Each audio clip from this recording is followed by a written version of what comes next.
Well, Jose Abreu is no longer a Houston Astro. I sound excited, but that's kind of wrong. A guy just lost his job today, but we saw this coming. But today, after Dana Brown said we're going to keep working with them, well, guess he had about 30 minutes after that interview, and they cut bait.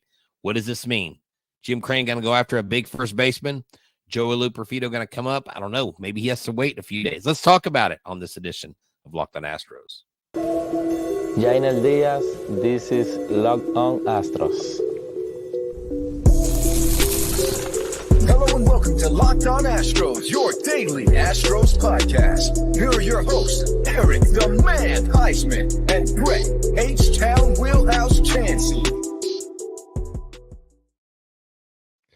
We are Locked On Houston Astros, and we update you. Join us for a daily Locked On Astros podcast. My name is Eric Huysman. You can find me on X at Eric Talkstros. You can find the show at Locked On Astros. Your team every day, sometime twice a day. And when you have news like this, where Jose Abreu, the Astros are on the hook for, I think I did the math, $8.3 million for the rest of this season, and they're going to go ahead and no, actually, they've paid $8.3 million, so they're going to have to pay about $11.7 million for the rest of the season, and $19.5 million for the rest of next year.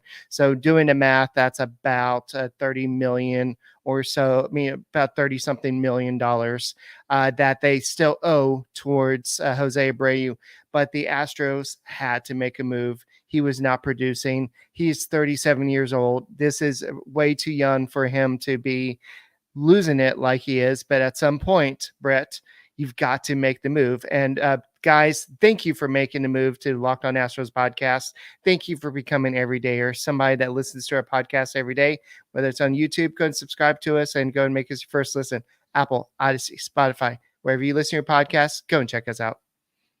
Yeah, I don't know if he's too young to be having this kind of a slip up, Eric, to be honest. 37 years old. I think the decline now, I hadn't done a deep dive into a decline in numbers by bat speed when it talks about each player under the age of 33. But when you look at it, it's a pretty significant drop from 33 to 36, and he's 37 now.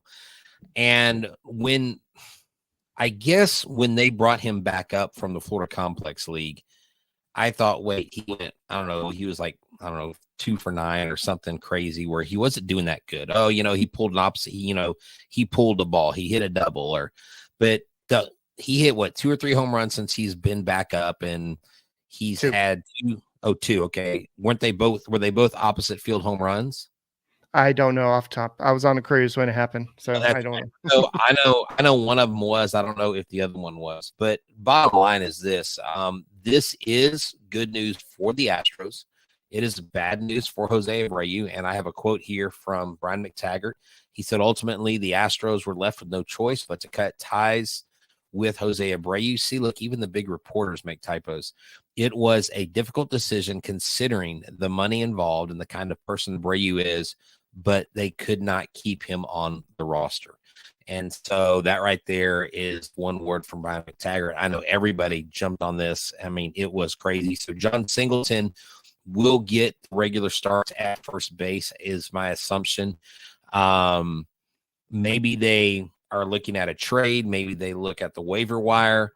But right now, we don't know who their first baseman is going to be every day. Eric, am I correct in my assumption that Joey Luperfido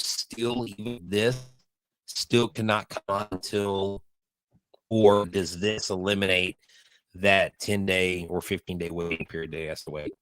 No, he still has to wait the 10-day window unless there's an injury IL stint that we do not know about. But This does open up a spot on the 40-man roster. And I do believe that Pedro Leon is not on the 40-man roster. So this would open up a spot for him. He has been playing pretty good baseball down there. So if you're looking at who can play first base right now, you have, I believe Cabbage has played some first base a little bit, but you have Dubon can play first base, Singleton. The Astros are, at least the social media side, they're touting him for the All-Star game. But I think that it's his job to lose for right now. So at this point, they have not announced who they're going to call up.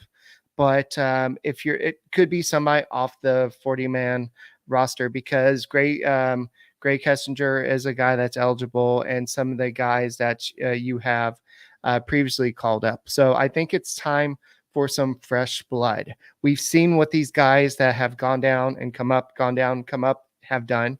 Let's get some fresh blood. Pedro Leon, he's had a pretty good season. Yes, he still strikes out a little bit, but he's crushing the ball. He's making some good contact down there. And you can go ahead and put him in outfield every once in a while, put him at DH, and just see what can happen. And so that's an option. But there's some other options at people that could play first base, right? Well, I mean, we do have someone down in AAA right now, Cooper Hummel, who's he's actually hitting 301, has 7 home runs, 31 RBI, 8 stolen bases, 33 walks, only 35 strikeouts, a 932 OPS, slugging percentage 509, on base percentage 423. Cooper Hummel is he catches and he plays first base. He's a guy that most of our people probably don't know about. Brandon Belt is out there as a free agent. No one signed him. We don't know why, but he isn't signed, so they could pick up someone like that on the cheap.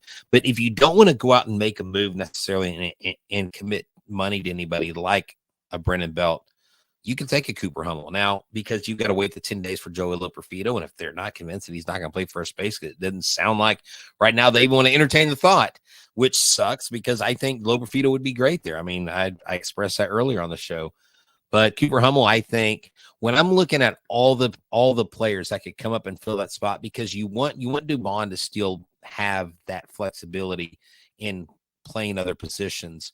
So it's Dubon, Singleton, Hummel, and Loperfido. Those are the 4 that we look at that most likely will help John Singleton. But you know what?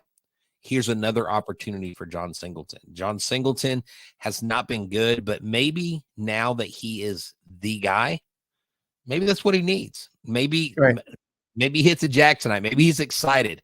I know they've got a tough pitching matchup tonight. But that right there is what I see is within the organization. We're going to do that.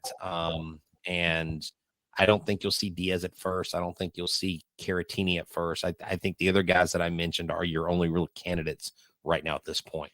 Well, I think this is what he needs to do. He needs to unbutton his top button, and I can't do it, and say, I'm the captain now, and take over first base. And because we know that's what Jose Abreu used to do. And I remember AJ Hinch used to comment about John Singleton unbuttoning the first button of his jersey. But I think that John Singleton can now relax and just go out and play baseball. And I know we had the conversation on the earlier show about the Astros believing in Jose Abreu's defense over Singleton. I think money talked.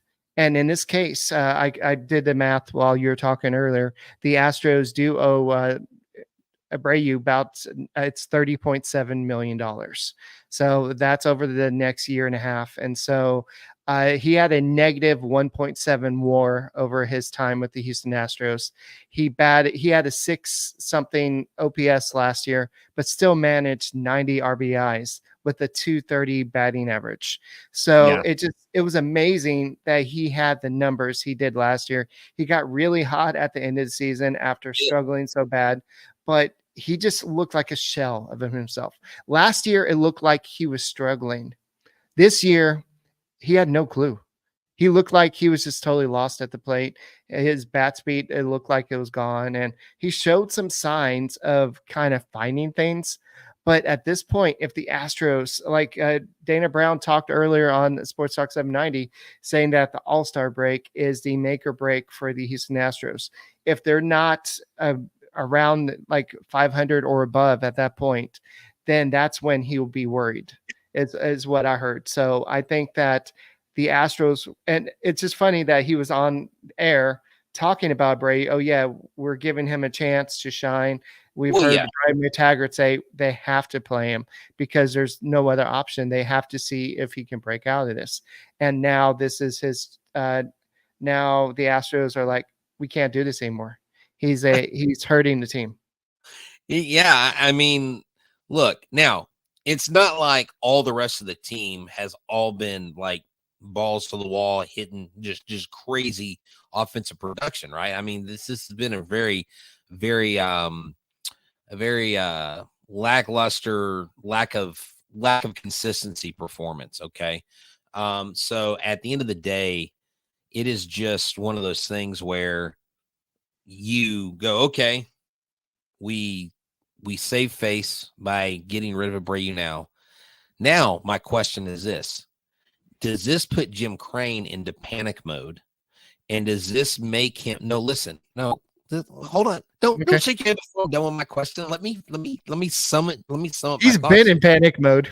Go ahead. No, apparently he hasn't, because it took him this long to let go of the guys. Okay. So at the end of the day, does this give more urgency to him to go, okay, I screwed up on that investment. I've got to go get someone that is going to really stick at first base, even if they're a rental. You had talked about Pete Alonso, and I really got to go get pitching. I mean, what do we do? I mean, I think maybe this puts the onus more on Crane than it ever has before, just because of that. I think that there is now a big hole at first base. John Singleton will have more pressure on him than he ever has to perform. And we'll probably have to discuss this a little bit more in a second, but that's an interesting question. And so we'll discuss this. We'll discuss who potentially more could be coming up, and why are the Astros just now, to answer your question, why now?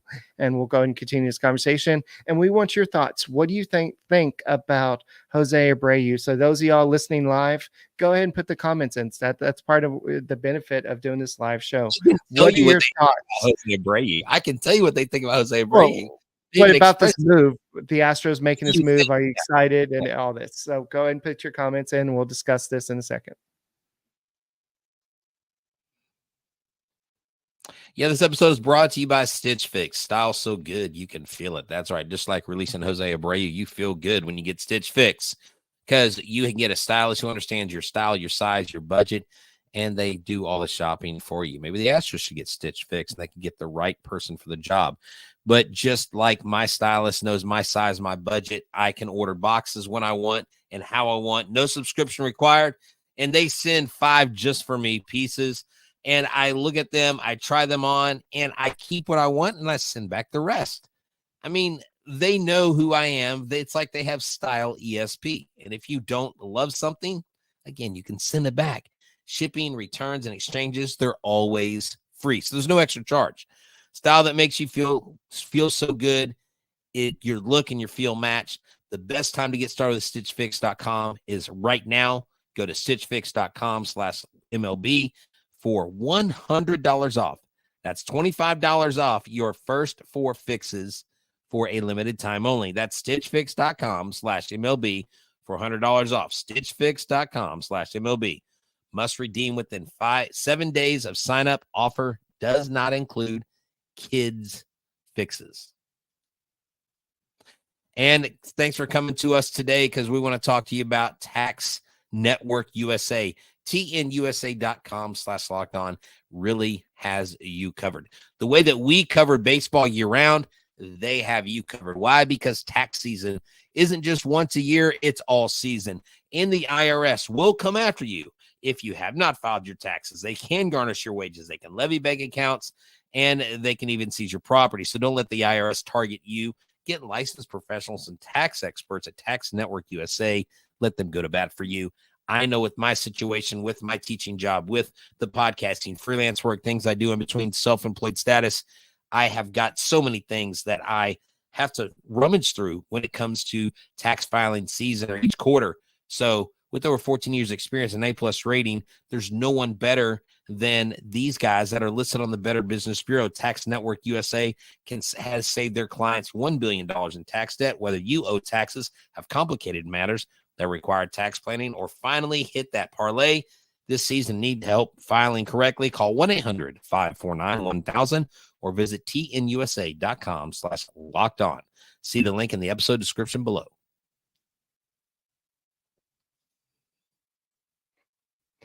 Guys, thank you for making Locked On Astros podcast your first listen every day. Whether it's on YouTube, go and subscribe to us. Go and make us your first listen. Apple, Odyssey, Spotify, wherever you listen to your podcast, go and check out the Locked On Astros podcast. And go ahead and check out Michael Connor on the Locked On Astros podcast as well. And he does a great job over there. A lot of y'all are saying, well, why didn't we just trade Jose Abreu for like some young talent or something like that?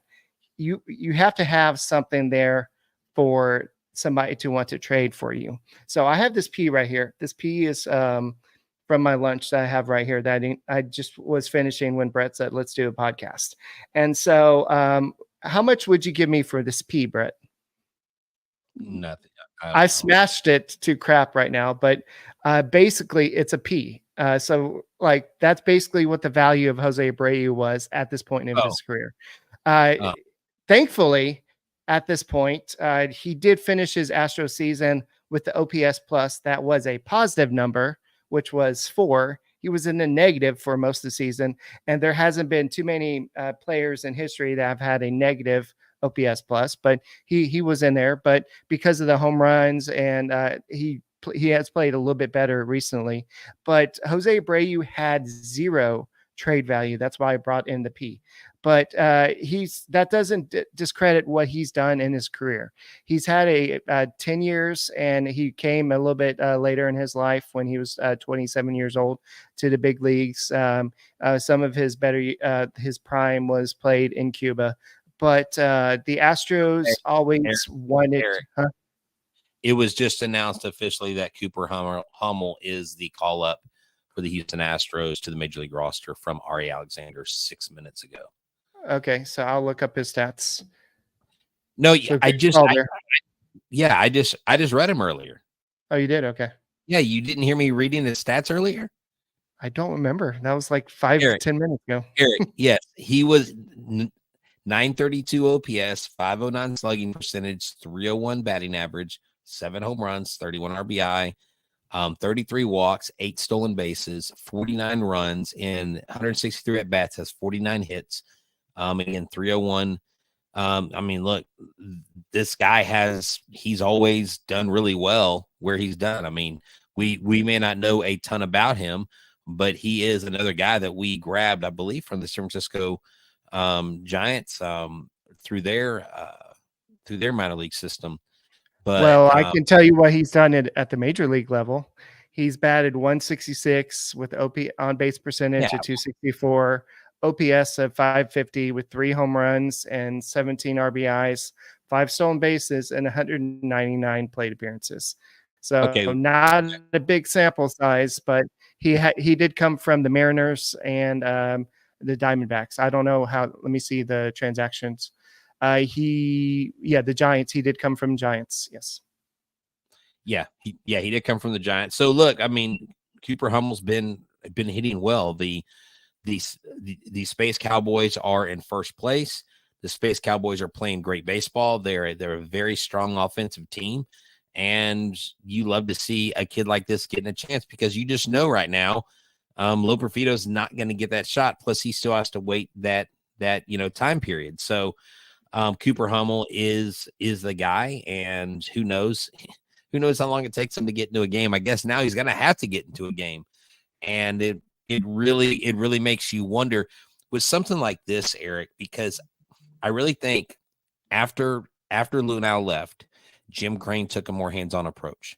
And I think ever since he's done that, things haven't really gone exactly the way he's wanted them to. Now, I mean, we won in 22, we hired Dusty Baker, but lately it seems like he's been more and more hands-on.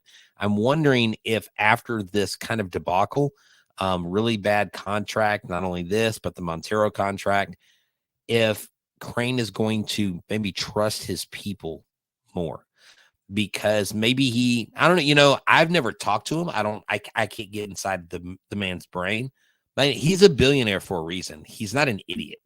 He knows business and he knows logistics, and he's taken losses before. You don't get successful like that without taking losses. So, Yeah. Did you vote for John? Yeah, that's because that's what the Astros are really. The Astros Twitter handle is promoting, and so it's like John Singleton hasn't played enough to be voting for the All-Star game. He doesn't have the numbers, but I know that we'll see how much Hummel gets to play up here. But I'm sure they'll give him a chance to see what he could do. But I think that this is a good move. The Astros had to add him to the 40-man roster by releasing Abreu, not DFAing him. By releasing him, they immediately open up a spot on the 40-man roster, and that way that they could add him. So now he's on the 40-man roster, and he's on the 26-man roster. Somebody asked, why is Loperfido not able to come back up? Because once you're sent down, unless there's an injury, you have to go down for 10 days. And Dana Brown addressed this on the thing. He said that it was just bad timing. We did not, when we called him up a few days earlier, we had no idea that Yainer Diaz was going to get hit by a foul ball and have to leave and not play pretty much for 3 or 4 days. And so we needed that catching depth. So we had to make that decision to bring up Cesar Salazar. So now we're without Loperfido. We're without Kyle Tucker for a little bit. And so now the Astros are where they are. But the Astros offense, believe it or not, they do have the depth, but they need to be more consistent. And they can't do that with Jose Abreu striking out, grounding double plays, just doing what he's been doing. You can't do it when you have Jose Abreu and John Singleton in the same lineup. It's just not going to work. This is kind of a funny comment. If they could package Presley and Montero for Mason Miller, done deal. Yeah, done deal for who? The Oakland A's want a king's ransom for Mason Miller is the hottest name on the relief market right now. And someone like the Orioles could go out and get him. Someone that has capital you use Mason Miller to build. You use Mason Miller to get 3 or 4 people onto your roster. And so we're not getting the Mason Miller. I would say be careful what you wish for, because you probably won't get it. And I'm sorry. I mean, I know you put that there because the Astros put that, but I am not voting for John Singleton. I used to vote like all Astros for the Astros, like the whole all Astros, Astros, yeah. Astros. No, I can't do that anymore. I can't do that, but I could vote for Jose Abreu. Come on. No, I do have 4 or 5 Astros though, on my all-star roster that I think deserve it. But what's funny is there was actually a tweet that the Astros did put out that was a serious tweet, and it said something about his OPS or something with runners on base, or it was some obscure stat. It was like an 800 number for Jose Abreu, and I don't know where they found it. It wasn't the joke where it said 167, but yeah. And Randall says, I still vote for all Astros. I just don't. I don't vote for all Astros because I get annoyed when, let's just say Aaron Judge was having a down year, which he's absolutely not, right? Yankees fans are going to vote for Aaron Judge just because he's popular. It's pretty much a popularity contest, which is not really a true all-star vote. Let's just be honest. The whole all-star balloting thing is flawed big time. But I'm not going to vote for another team's player that's not producing just because they're popular. Just like I'm not going to vote for my guys if they're not producing. You know what I'm saying? I mean, if Yordan's average was 150 and he only had 3 home runs, I would not vote for Yordan Alvarez, even though I know that's not who he is. But it's what he's done for me lately for the All-Star game. So, and I don't apologize for that. And I'm going to go on record and say that the Astros did what they could for Jose Abreu. They did not give up on this guy. They sent him down. To his credit, he tried to get some help, and they had Jeff Bagwell and a whole bunch of hitting coaches go down to try to work with him. he accepted this demotion, and he was like, I can't play like this. And he did everything he could to try to get better. But unfortunately, it just was not in the books for him this year. And maybe he catches on with another team, and maybe he rediscovers stuff after this. But the Astros just put out, thanks for your contribution. Thanks for your time, Jose. But basically they needed to make this move because they're not going to win anything. And Dana Brown kept on saying, we got to win by the All-Star break. They can't do that by putting Jose Abreu out there. He wasn't playing great defensively. He wasn't playing a great hitter at this point. And so they had to make this move. And so we'll see how much Hummel plays, and we'll see how much Singleton plays. But now they have some more options to play somebody. So, guys, thank you for joining us. We had about 240. I think we got pretty close up to 300 at one point watching us live. And so Jalen says they had to cut their losses. And so Tyler says, so Lil Profito starting first base after the break. I doubt it, unless Brett, I know you keep up more with the Space Cowboys. Let me know if he's playing first base at all, because I don't know if Dana Brown didn't sound too excited about him playing first base. Game footage. I've posted game footage on the YouTube channel of him playing first base. I'm not saying he can't, but is he gonna play? Because the Astros aren't gonna play him at first base until they play him some more at first base in the minor leagues.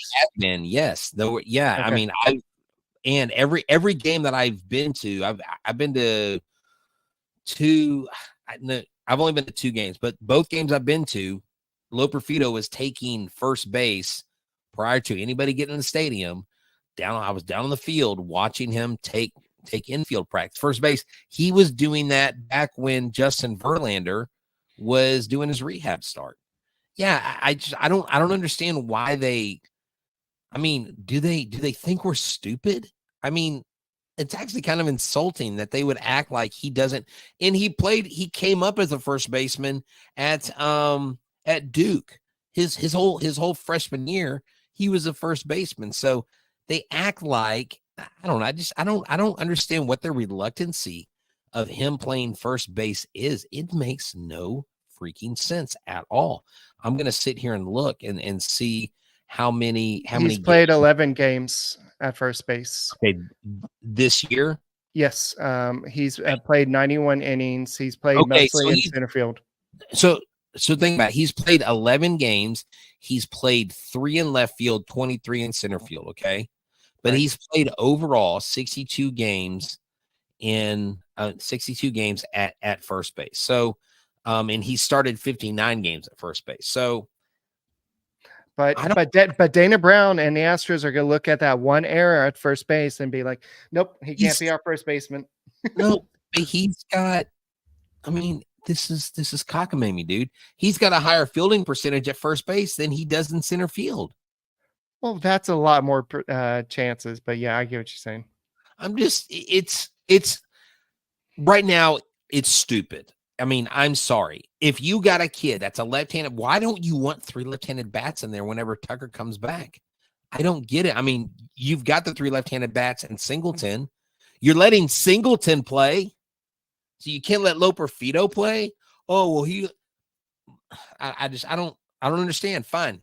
Keep screwing Joey Lo Profito out of playing time. The kid will be motivated when he comes up and he'll play. And I guess, what are you not going to sign Kyle Tucker? And because that's where you want him to play, or you're going to sign Kyle Tucker and he's going to be your left fielder and Chaz is gone.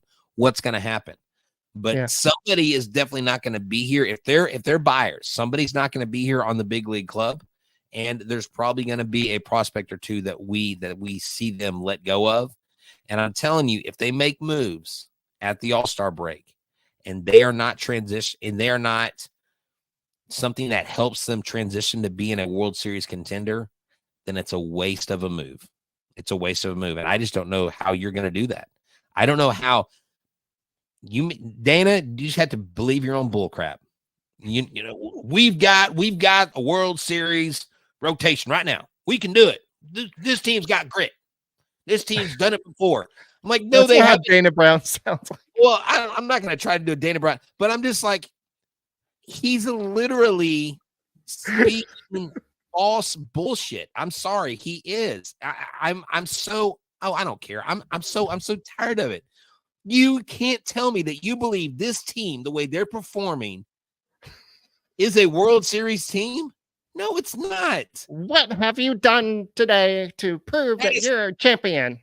That's who are you? Who are Brady you? McLean.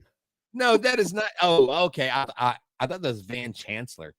But I mean, come on, bro. Like, you have to make a significant move, but I don't know that you have the pieces to make a significant move. Sorry, I had to ban Brett for cussing. Anyway. What? It's like, you're horrible today. Forget you, man. You're out. You are out. Oh, wait. Oh, he's out. He's gone. I kicked him out. You see what Jose Abreu has done to this show? He's made it a total mess. What's going on? We can't even get the windows right. I'm joking. Oh man, yeah. I'm sorry, y'all. I'm just sick and tired of them working around everything. And just tell us, like, you know what? We think we can win a World Series. There are people out there that we feel we can go get. And so we're going to go do what we can to win the World Series. But if you can't do it, why are you going to? If you're not, you might as well send Bregman to a contender and get some pieces in return for that. Yeah. And Dubon the other day said that playing first base is a lot harder than playing outfield. This is to echo that. I'm looking, we're talking about Loperfido in AAA.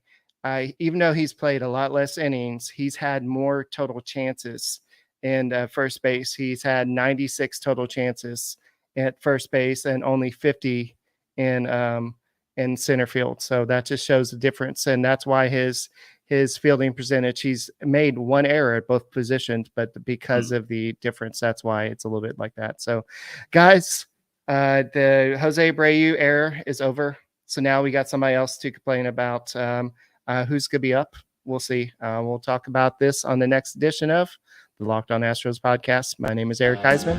He's Brett Chancey. Go Astros.